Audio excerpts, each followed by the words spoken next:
Di tengah upaya percepatan pembangunan infrastruktur digital, Direktur Utama Badan Aksesibilitas Telekomunikasi dan Informatika atau Bakti Kementerian Kominfo, Anang Latif menyatakan melakukan optimalisasi jaringan Palaparing.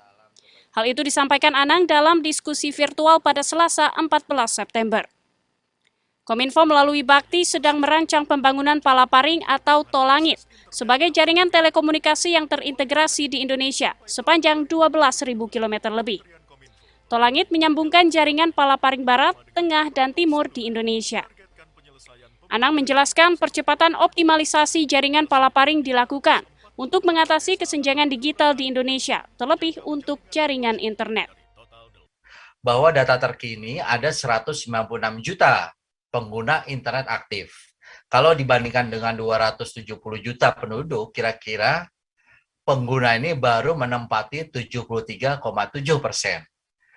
Nah, harusnya setiap orang ini kan dapat internet, idealnya kan, sehingga harusnya 100%.